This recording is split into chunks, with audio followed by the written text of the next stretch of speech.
Hello guys, welcome to my YouTube channel. आज के इस नए वीडियो में हम देखेंगे इलेक्ट्रोमैग्नेटिक इंडक्शन। ऑलमोस्ट एक दो लेक्चर इसका और है, उसके बाद EMI ऑलमोस्ट ये ख़त्म हो जाएगा। तो आइए हम पहले 78 नंबर प्रॉब्लम देखते हैं HC वर्मा का, जिसमें आपको कुछ LR सर्किट दिया हुआ है। LR सर्किट इसमें आपको दिया हुआ है पोटेंशियल डिफरेंस निकालना है, PD। Potential difference, potential difference निकालना है किसके बीच में? आप इसको ले लीजिए A, इसको ले लीजिए B। Potential difference between A and B। A और B के बीच में आपको क्या निकालना है? Potential difference. तो ध्यान से देखिए, फर्स्ट पार्ट में आपसे पूछा है कि टाइम जब 20 मिली सेकेंड है तब निकालें। सेकेंड पार्ट में आपसे पूछा है कि टाइम जब 100 मिली सेकेंड हो तब निकालें, और टाइम जब 1 सेकेंड हो तब निकालें। तो एक एक करके हम निकालते हैं। फर्स्ट पार्ट में जैसा कि पिछले लेक्चर में हम क्या देखे थे, growth of current, decay of current, सारा हम एक एक करके देख लिए थे। तो आइए अब देखते हैं। जैसा कि ग्रोथ ऑफ करंट और डिके ऑफ करंट दोनों हम देखे थे, दोनों का कंपैरिजन भी देखे थे। तो अब हम डायरेक्ट प्रॉब्लम पे आते हैं। कंसेप्ट वाले पार्ट हम पहले डील कर चुके हैं। तो हमको करंट निकालना है। तो करंट क्या होता है? E/R, ये सब हम पहले प्रूफ कर चुके हैं। 1 minus e power minus t/τ। अब ध्यान से देखिए, पहले हम क्या निकाल लेते हैं, टॉ का वैल्यू। टॉ क्या है यहाँ पे? टॉ आपका है, समझिए कि टाइम कांस्टेंट। ये आपका है टाइम कांस्टेंट। Time constant. अब टाइम कांस्टेंट का वैल्यू आपको पता होता है कि टाइम टॉ का जो वैल्यू होता है L/R होता है। आपको L का वैल्यू दे दिया हुआ है। आप इसको समझिए, ये कॉइल है आपका, कॉइल और इंडक्टर।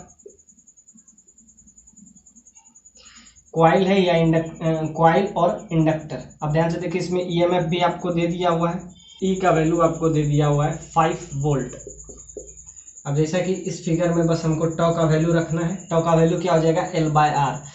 L का वैल्यू आपको दिया हुआ है 500 मिली हेनरी, और रेजिस्टेंस आपको दे दिया हुआ 25।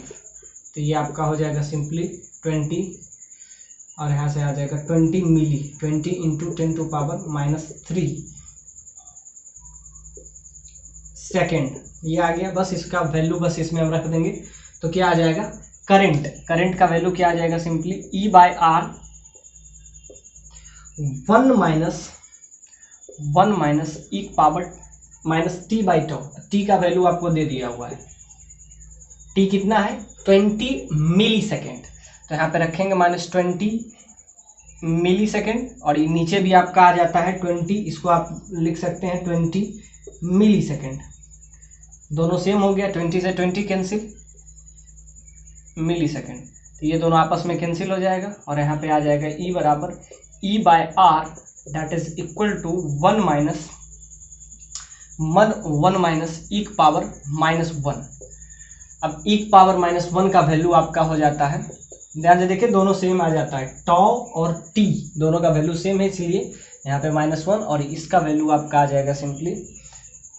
पोटेंशियल डिफरेंस निकालना है। तो यहाँ से पहले करंट निकाल लेते हैं। E/R 1 माइनस इसका वैल्यू आपका आ जाएगा 0.37। तो यहाँ से आ जाएगा E/R that is equal to, E का वैल्यू समझिएगा, E का वैल्यू 2.71 आता है, लेकिन 1/E हमको चाहिए। तो आपका ये आ जाएगा 1 minus 0.37 that is equal to 0.63 into E। E का वैल्यू आपको कितना दिया हुआ है? 5 volt, divided by resistance. Resistance आपको दे दिया हुआ है 25। तो ये आपका आ जाएगा 0.63 इंटू 1/5। ये आपका आ गया सिर्फ करंट, इतना एम्पियर का करंट आ गया। लेकिन आपसे करंट नहीं पूछा है, आपसे PD पूछा है AB के बीच में। पोटेंशियल डिफरेंस हर एक टाइम के लिए अलग अलग अब ध्यान से देखिए, शुरुआत में t बराबर 20 मिली सेकेंड के लिए, मतलब, और उसके बाद फिर 100 मिली सेकेंड के लिए, फिर 1 मिली सेकेंड के लिए। तो ध्यान से धीरे धीरे अब हम इस क्वेश्चन से हम ये भी देखेंगे कि किस रेट से करंट का वैल्यू बढ़ता है। पहले हम रखे हैं 20 मिली सेकेंड, फिर रखे हैं 100 उससे ज़्यादा मिली सेकेंड, और उसके बाद लास्ट में रखे हैं 1 सेकेंड। तो ये भी इस क्वेश्चन में आपको देखना है कि किस रेट से इसमें करंट फ्लो कर रहा है। तो करंट का वैल्यू आपका आ गया। अब सिंपल सा बात है, आपको करंट नहीं चाहिए, आपको पीडी चाहिए। पीडी के लिए क्या होता है? Potential difference across, potential difference across A and B. A B के बीच में आपको क्या चाहिए? PD, potential difference. तो यहाँ से क्या हो जाएगा? सिंपली करंट, तो करंट जब पता हो गया तो आई आर, वी बराबर आई आर, वी बराबर वैसे भी आई आर होता है। तो बस आई आपको पता हो गया क्या है? 0.63 इंटू 1/5, ये आई है। रेजिस्टेंस आपको कितना दिया? 25। तो ये आपका आ गया सिंपली 0.63 इंटू 5, इतना आपका आ जाएगा सिंपली वोल्टेज। अब ध्यान से देखिए, अब चेंज करते जाएंगे। अब t बराबर 20 मिली सेकेंड रखेंगे। तो ध्यान से देखिए, इसमें अगर हम रख देते हैं t बराबर 100 मिली सेकेंड, अब सेकेंड वाला पार्ट है मिली सेकेंड, तो यहाँ पे सिंपल सवाल है t by tau. t by tau का वैल्यू क्या हो जाएगा? टाउ आपको क्या आया था? टाउ आपको 20 मिली सेकेंड आया। अब ध्यान से देखिए 20, तो यहाँ पे क्या आ जाएगा? सिंपली जब वैल्यू रखेंगे, फर्स्ट पार्ट कवर हो गया। अब सेकेंड पार्ट के लिए 100 मिली सेकेंड, और थर्ड के लिए क्या है? थर्ड के लिए 1 सेकेंड, बस रख लीजिए। तो यहाँ से आपका आ जाएगा आई, ये आपका सेकेंड पार्ट हो जाएगा फिर इस क्वेश्चन में। तो क्या हो जाएगा? आई बराबर क्या हो जाएगा? E by R 1 minus E power T by tau. बस वैल्यू इसमें रख देंगे, E by R 1 minus T, इस बार रहेगा 100 millisecond divided by 20 millisecond. Millisecond से मिली सेकेंड उड़ जाएगा, और यहाँ से 5 आ जाएगा। तो ये आपका आ जाएगा simply E by R 1 minus E power -5। ये आपका आ गया सिंपली करंट। इसमें EMF बाय रखेंगे तो 5/25, 1 माइनस ई पावर -5। अब ध्यान से देखिए, यहाँ पे हम -1 का वैल्यू क्या रखे थे? 0.37। अब ई पावर -1 का वैल्यू हम रखे थे 0.37। अब इसका कितना टाइम्स हो जाएगा? सिंपली इसको आप ऐसे भी समझते हैं, 1/e का वैल्यू आपको दिया हुआ है 0.37, और 1/e का पावर 5, मतलब इसका पावर 5 चाहिए, तो इसका भी पावर 5 हो जाएगा सिंपली। तो इसका वैल्यू क्या हो जाएगा? 1/5। आप ऐसे समझिए, 1/e का वैल्यू ये दिया हुआ, और इसका 5 टाइम्स आपको चाहिए, तो इसका भी पावर 5 टाइम्स कर देंगे। तो ध्यान से देखिए 1 माइनस 0.37 का पावर क्या हो जाएगा? 5। तो ये आपका आ गया सिंपली करंट। करंट आ गया, फिर हम क्या निकाल लेंगे? करंट आपको पता चल गया।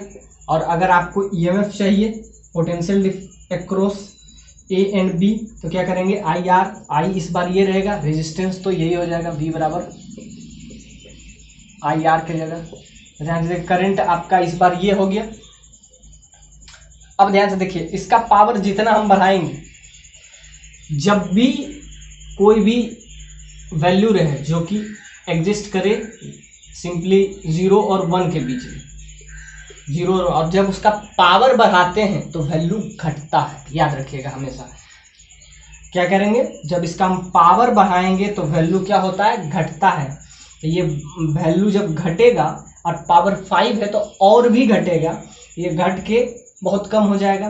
ध्यान से देखिए, एक तो पहले से ही 0.37 है, और इसका वैल्यू अगर घटेगा तो धीरे धीरे क्या हो जाएगा? नेग्लेक्जिबल, मतलब आफ्टर जब ये वैल्यू सिंपली बहुत ज़्यादा बड़ा हो जाएगा तो इसको आप नेग्लेक्ट कर सकते हैं। इसलिए ये नहीं कि इसका वैल्यू निकालना है। तो जब 0 और 1 के बीच में कोई भी नंबर हो, 0 और 1 के बीच में, और जब हम उसका पावर बढ़ाते हैं तो उसका वैल्यू घटता है। मतलब मतलब सिंपल सा बात है, करंट का वैल्यू पिछले वाले से घट जाएगा, क्योंकि ये वाला अगर हो जाएगा तो सिंपली ये अगर ये वैल्यू जो है एग्जैक्ट लगभग 0 के पास में रहेगा, तो ये लगभग 0 के पास में रहेगा, तो ये 1/5 था, अब पिछला बार क्या था, इसको इससे मल्टीप्लाई करना। तो इसका सिंपल सा बात है, इसका वैल्यू अगर इस 0 और 1 के बीच में अगर कोई भी वैल्यू रहे, पावर बढ़ता है तो वैल्यू घट जाता है। तो यहाँ से सिंपल सा बात है, इस बार क्या होगा, इसका वैल्यू घट के आप नेग्लिजिबल 1/5 समझ सकते हैं। अब ध्यान से देखिए, इसका वैल्यू घट जाएगा तो सिंपली बात है करंट का वैल्यू क्या हो जाएगा, इसको 1/5 अप्रॉक्स में ले सकते हैं। अब थर्ड पार्ट में आपसे पूछ रहा है 1 सेकेंड।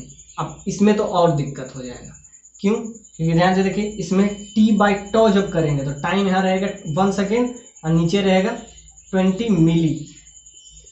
इसका वैल्यू क्या हो जाएगा, मिली ऊपर चला जाएगा तो यहाँ हो जाएगा 10⁻3। तो सिंपल सा बात है, इसको अगर थोड़ा सा इजी करें तो ये पावर आपका आ जाएगा, ये पावर आपका आ जाएगा 50, यानी e का पावर -50। ध्यान से देखिए, ये तो उससे भी बड़ा है, 5 से भी बड़ा है, आप समझ रहे हैं, ये आपका आ जाएगा उससे भी बड़ा। तो ये वैल्यू को आप नेग्लिजिबल भी ले सकते हैं। तो यानी कि क्या कर रहे हैं, धीरे धीरे वैल्यू बढ़ रहा है, तो जिसके वजह से करंट का वैल्यू बढ़ रहा है, ये घट रहा है लेकिन करंट बढ़ रहा है। याद रखिएगा, ये जितना छोटा होगा मतलब उतना कम होगा, सिंपल सा बात है, 1 माइनस समथिंग है। तो ध्यान से देखिए, ये जितना कम होगा, ये कम कब होगा, जब इसका पावर ज्यादा रहेगा, जब इसका पावर जितना ज्यादा रहेगा जिसके वजह से इसका वैल्यू घटेगा, और अगर वैल्यू इसका घटा तो ओवरऑल करंट बढ़ जाएगा। यानी कि पहला वाले के रिस्पेक्ट में दूसरा वाले का करंट ज्यादा होगा, और दूसरा वाले के रिस्पेक्ट में तीसरा वाले का करंट उससे भी ज्यादा होगा। यानी मैक्सिमम अगर करंट पूछे तो किस में होगा, कौन सा टाइम में, 1 सेकेंड में, क्योंकि ये वैल्यू बहुत ज्यादा घट जाएगा, जिसकी वजह से ये ऑलमोस्ट नेग्लिजिबल आप समझ सकते हैं, जिसकी वजह से ये सिंपली आई का वैल्यू क्या हो जाएगा, सिंपली आई का वैल्यू आप समझ सकते हैं 1/5 ले लीजिएगा। लेकिन इसमें आप नहीं ले पाइएगा, इसमें कुछ ना कुछ वैल्यू आएगा। तो ध्यान से 3 मिली सेकेंड है और 100 मिली सेकेंड है। अब एक एक करके देखते हैं। एल का वैल्यू आपका दिया है 120 मिली हेनरी, इसका है 10 ओम, सारा कुछ आपको दे दिया हुआ है। इस बार हम देखेंगे चार्ज, पिछला बार था वोल्टेज। टाइम आपको इंडक्टर में, इस इंडक्टर और इसको कॉइल भी ले लीजिए, इसमें कितना चार्ज है। जैसा कि चार्ज के लिए हम फॉर्मूला बताए थे कि चार्ज निकालना होगा तो क्या करेंगे, आई d T, simply I d T delta Q. और जब हम थ्योरी पार्ट कवर अप कर रहे थे तो इसका हम वैल्यू भी लेके आए थे। अब वो वैल्यू यहाँ पे यूजफुल है, 0 से t। टाइम आपको दिया हुआ है 10 मिली सेकेंड, और आई का वैल्यू यहाँ पे बस इंटीग्रेट करना है। जैसा कि ध्यान से देखिए, D Q by D T, ये एक्चुअली हो जाता है क्या, करंट। तो यहाँ पे अगर चार्ज निकालना है तो d q is equal to i d t, both side integration, d q क्या हो जाता है, क्यू हो जाता है, और आपका ये निकल जाएगा। तो ध्यान से देखिए, यहाँ पे डेल्टा क्यू का जो वैल्यू है आई टी प्लस एक power 1 minus tau, t by tau -1। अब टॉ का वैल्यू एक बार निकाल लेते हैं। टॉ क्या है, टॉ आपका पता है, टाइम कांस्टेंट।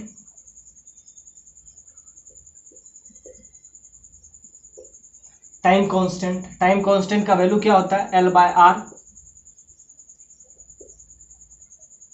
आर। अब आपको L का भी वैल्यू दे दिया हुआ है, R का भी वैल्यू दे दिया हुआ है, तो L बाय आर। अब ध्यान से देखिए, L बाय आर का वैल्यू, तो L बाय आर का वैल्यू आपको क्या हो जाएगा, इसका total resistance, effective resistance. R का मतलब हो जाता है R इफेक्टिव। R इफेक्टिव कितना हो जाएगा, सिंपल, दोनों आपको सीरीज में डायरेक्ट दिख रहा है, तो ये आ जाएगा 12 ओम। तो R का वैल्यू क्या हो जाएगा, 12 ओम। यहाँ पे क्या हो जाएगा, 12। यहाँ पे आपको क्या दिया हुआ है, मिली हेनरी। तो ये याद रखिए, यहाँ पे 12 से 12 कैंसिल, तो यहाँ पे आपका आ जाएगा 100, सिंपल सा बात है, यहाँ पे 10⁻², क्योंकि एक 10 है और मिली का मतलब क्या हो जाता है 10⁻³ और एक 10 है, जैसे डिजोल्व हो जाएगा। आपको पता है dq/dt that is equal to i, और यहाँ से अगर आपको dq निकालना है तो i dt, इसको इंटीग्रेट करके हम लाए थे, इस रिजल्ट पे डायरेक्ट पहुँचे थे। ये रिजल्ट आपके लिए बहुत बहुत इंपॉर्टेंट है, इस रिजल्ट को यूज करके हम डायरेक्ट वैल्यू ले आएंगे, वरना आपको फिर से इंटीग्रेशन करना पड़ेगा। तो जब हम थ्योरी पार्ट पढ़ा रहे थे तो ये हम कवर अप किए थे। बस टॉ का वैल्यू क्या हो जाएगा, टॉ का वैल्यू आपको सिंपली L/R हो जाता है। टॉ क्या है यहाँ पे, टाइम कांस्टेंट, ये आपका है टाइम कांस्टेंट। L का भी वैल्यू आपको दिया हुआ 120 मिली हेनरी, और सिंपली रेजिस्टेंस, इफेक्टिव रेजिस्टेंस का वैल्यू आपका क्या हो जाएगा 10+2 दैट इज 12 ओम।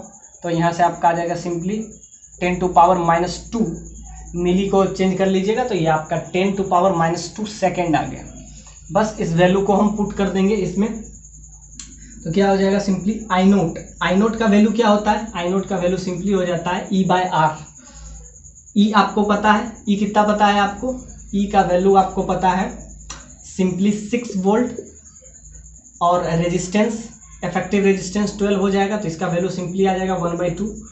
तो इसका वैल्यू रख देते हैं, क्या हो जाएगा E/R, इसका रख देंगे लास्ट में, क्या आ जाएगा इसका वैल्यू, इसका सिंपली वैल्यू आपका आ जाएगा 1/2। यहाँ t प्लस टॉ e⁻t/τ-1। अब इसमें हम रखेंगे अपर लिमिट 10 मिली सेकेंड, लोअर लिमिट 0। तो ध्यान से देखिए, इसका वैल्यू तो 1/2 हो जाएगा, इसको बाहर कर लेते हैं। अपर लिमिट रखेंगे 10 मिली सेकेंड, मिली का मतलब क्या हो जाएगा 10⁻³ ये हो जाएगा आपका। बस इसमें हम रख देंगे टॉ का वैल्यू आपको 10⁻² दिया हुआ है, e का पावर -t/τ। ध्यान से देखिए -t, टाइम कितना, टाइम दिया हुआ 10 millisecond, negative sign 10 millisecond divided by tau का वैल्यू 10⁻² दिया हुआ है। तो यहाँ से आपका आ जाएगा -1 करना है। अब सिंपली है, ये भी आपको 10 मिली सेकेंड को अगर कन्वर्ट करेंगे 10⁻³ में तो ये दोनों सेम हो जाएगा और ये कैंसिल हो जाएगा, और आपको इसको थोड़ा सा इजी कर लेते हैं तो ये आपका आ जाएगा 1/2। लोअर लिमिट में तो 0 हो जाएगा, तो यानी 10 - 0 मिली सेकेंड, क्योंकि अपर लिमिट एक बार फिर लोअर लिमिट रखेंगे तो लोअर लिमिट 0 है। यहाँ से आपका आ जाएगा सिंपली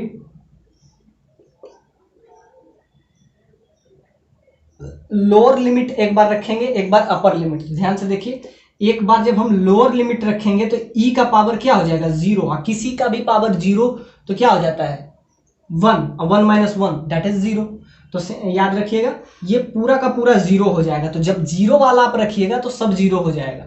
तो ध्यान से देखिए, यानी इनिशियली इसके पास चार्ज 0 होगा, मतलब t बराबर 0 पे इस इंडक्टर के पास ये जो कॉइल लगाए हैं इस कॉइल में 0 चार्ज होगा। तो ध्यान से देखिए, फाइनली इसके पास क्या हो जाएगा, फाइनली हो जाएगा आपका 10⁻², और यहाँ से आपका सिंपली आ जाएगा e का पावर -1 दैट इज 0.37 हो जाता है e का पावर, ये आपका -1 सेम हो जाएगा, ये कैंसिल हो जाएगा -1, तो ये आपका सिंपली हो जाएगा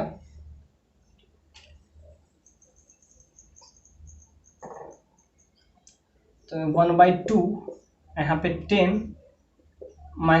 - 3 हो जाएगा प्लस 10⁻², और ये आपका हो जाएगा 0.63 विथ नेगेटिव साइन। तो यहाँ से अगर थोड़ा सा और इजी कर लेते हैं तो आपका आ जाएगा सिंपली रिजल्ट, ये आपका चार्ज आ जाएगा 10⁻³ और ये आपका हो जाएगा 10⁻² इंटू 0.63, तो ये आपका आ गया सिंपली चार्ज। जब कब हम यूज करते हैं, जब 10 मिली सेकेंड। ऐसे ही बस खाली वैल्यू अलग अलग चेंज करेंगे तो देखिए ये एक LR सर्किट है, इसमें आपको दिया हुआ है, ये बहुत ही शानदार क्वेश्चन है 81 नंबर। इसमें फर्स्ट पार्ट में पूछा है करंट जो है, इसमें जो करंट फ्लो हो रहा है, समझिए कि I करंट फ्लो हो रहा है और ये कितने टाइम बाद, फाइंड द टाइम, हर बार हमको टाइम ही निकालना है। Find the time ellipse before the current reaches half of its maximum value, यानी इसका जो मैक्सिमम वैल्यू है जिसको हम कहते हैं पीक करंट,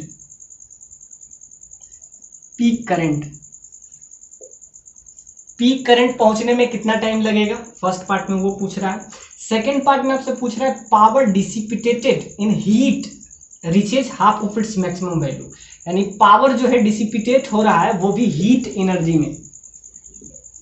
तो आप बताइए कि वो मैक्सिमम का हाफ कब होगा, मैक्सिमम वैल्यू का हाफ जाने में टाइम कितना लगेगा, हर चीज में वही पूछ रहा है। करंट मैक्सिमम का हाफ कब होगा, half of its maximum value. Last part में आपसे पूछ रहा है मैग्नेटिक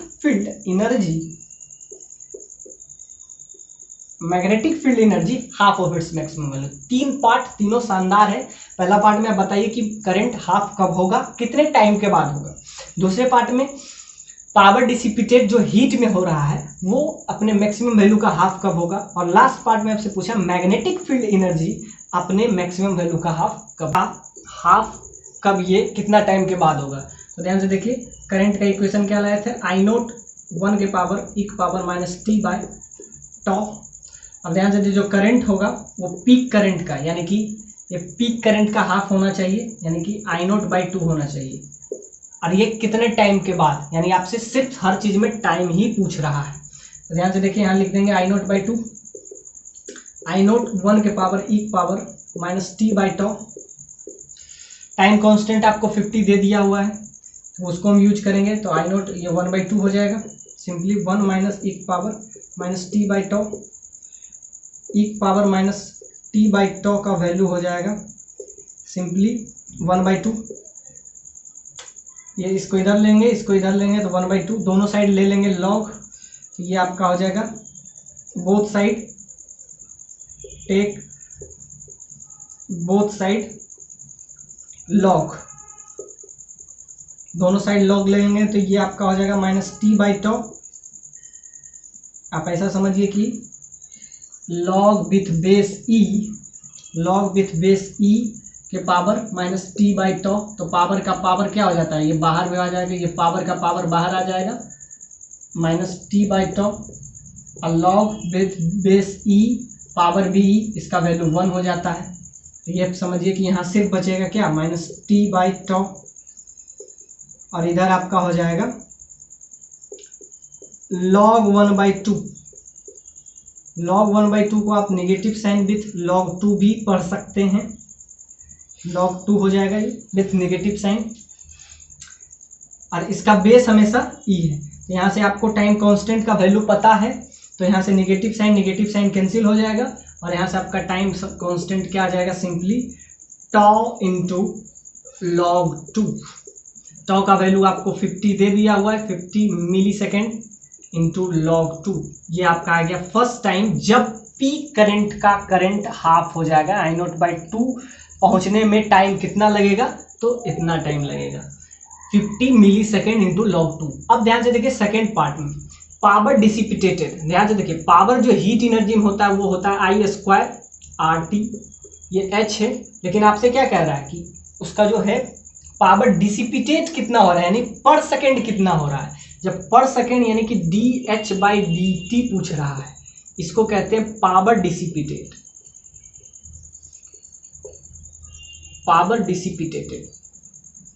यानी कि dH बाई dt जब पूछ रहा है तो इसका वैल्यू सिंपली आ जाएगा, दोनों साइड डिफरेंशिएट करेंगे तो ये dH बाई dt हो जाएगा, और ये हो जाएगा I स्क्वायर R, और t का क्या हो जाता है, डिफरेंशिएशन 1 हो जाएगा, t का डिफरेंशिएशन 1।